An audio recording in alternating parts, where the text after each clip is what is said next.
Si tu prends la branchure du maïs, tu verras que les bords du maïs comme ça sont un peu jaunâtres et les traces oligo qui sont au milieu sont bien blanches du début jusqu'à la fin. Il faut savoir que le maïs est en bon état. Ça peut être au début ou à la fin ou au milieu. Comment savoir si le maïs n'est pas en bon état? Si le maïs n'est pas en bon état, tu verras.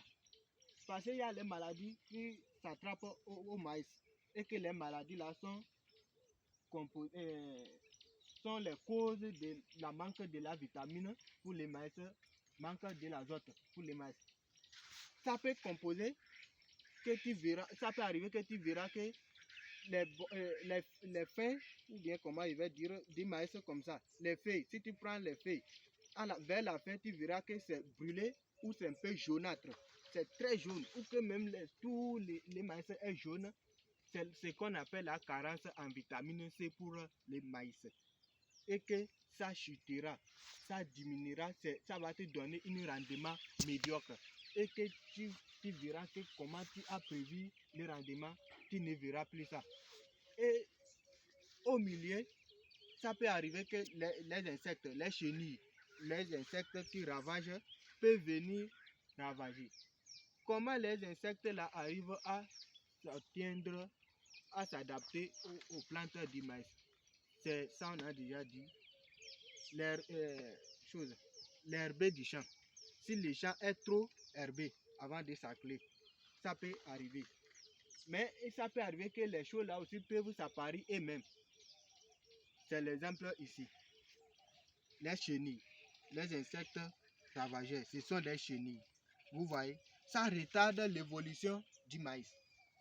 Ça retarde l'évolution du maïs. Parce qu'ils sucent l'eau contenant dans le maïs et que ça retarde l'évolution. Et ça fait que le maïs va donner un rendement médiocre.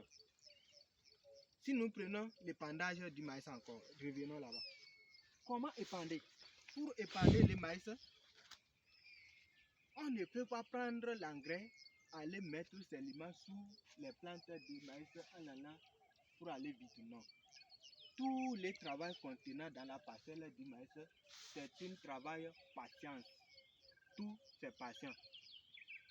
Tout c'est patiemment. C'est doucement. C'est pas vite vite. Tu peux faire vite vite, à la fin tu verras une fausse réponse. C'est pas vite vite. Il faut prendre ton soin, trouer, poker par poker et mettre de l'engrais, fermer, couvrir sur ça. C'est ça qu'on appelle la bonne pratique de l'épandage. Parce que si tu as pris l'engrais pour aller mettre en l'air libre, l'engrais est composé de l'air.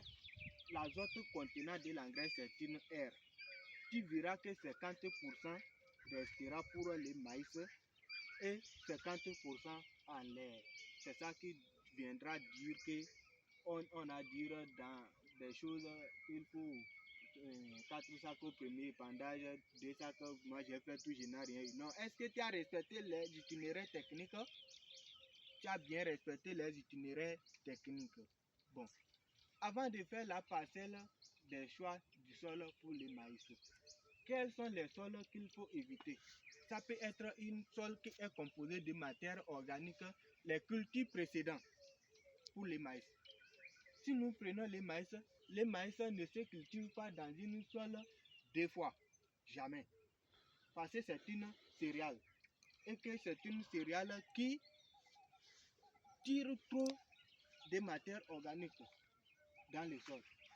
Là, si tu as semé le maïs dans parcelle A, 2024 là, 2025, il faut semer le soja ou le sésame.